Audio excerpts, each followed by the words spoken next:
Leaked Whitehall guidance reveals civil servants could face disciplinary action for misgendering their transgender colleagues, despite the Supreme Court previously ruling that sex means biological sex, according to the Equality Act. Meanwhile, the guidance says trans staff may not use single-sex facilities of their, quote, chosen, unquote, gender. So is the government putting wokery above common sense? I'm joined now by the trans ambassador, Katie Neves. Thank you very much for joining me.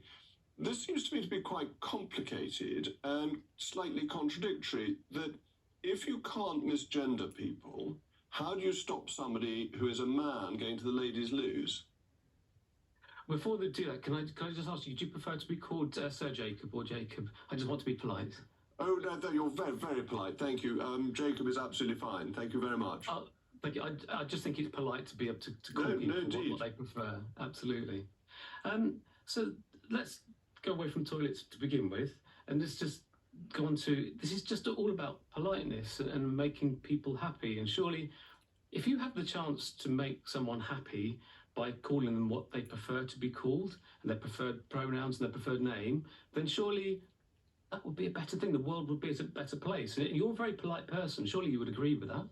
I don't disagree with that at all. I'm not in favour of making people unnecessarily uncomfortable, but I just see a contradiction in this, that you have one set of rules that says that single-sex spaces must be reserved by law for birth sex, and then you're not allowed to misgender people. But therefore, how do you implement the law that you've got from the Supreme Court?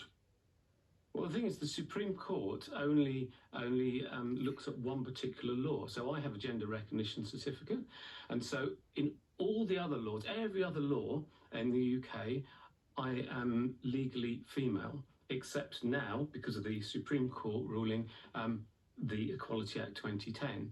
So there's a misnomer there, and it is being challenged, and I'm sure in time it will be overturned, because it actually went against Hansard, which the Supreme Court judges didn't actually look at when they made that ruling. Well, looking at Hansard by courts is a complicated area of law, because the courts aren't allowed to consider what is said in Parliament. They have to look at what the ultimate law says. They can only look at parliamentary debates to explain something that's unclear. They can't look at it if it's different from what the law says. And it's very hard to overturn a Supreme Court judgment unless you get primary legislation. Yeah, but also the no trans people were allowed to give evidence. There were two trans people who actually took part in creating that legislation. So Stephen Whittle and Dr. Victoria MacLeod. And they both applied to give evidence, and they were denied that opportunity. So they're making this law about us, but without us. Surely that's bad law, Jacob. Well, I don't think that's right. I think the Supreme Court is looking at what the law says. It's not looking at personal experiences. It's not the criminal court. It's a court that is looking at the details of Acts of Parliament, and it ruled that single-sex spaces must be maintained for biological sex.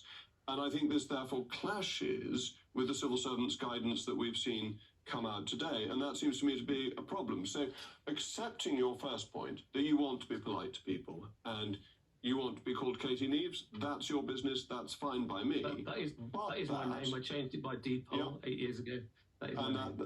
That's your name, and you want to be called that, that's absolutely fine, and that's what people, I'm sure, will call you. On the other hand, if you're working in the civil service, somebody would have to say to you, you cannot use that facility because it is for biological females. And how would it be policed? Well, that's the difficulty, is that if you're having two contradictory rules, how do you make these things happen? You can't. There's no way of policing it. The guidance from the EHRC came out that is actually all about service providers, and it's the onus is on them. But then also they said that you can't police it because there is no way of policing it. There is no way of knowing. So, like, if someone challenged you and said, "You prove that you're a man," how would you do that? Well, it's not something that's very often come up. It has to be said. Are you a man? You prove it. How do you do that? I think there are all sorts of things that give it away, including Adam's apples and the depth of one's voice. Anyway, I've got to move on to my nib, but thank you so much for joining me. It's been a very jolly conversation, because we're going on to Greece.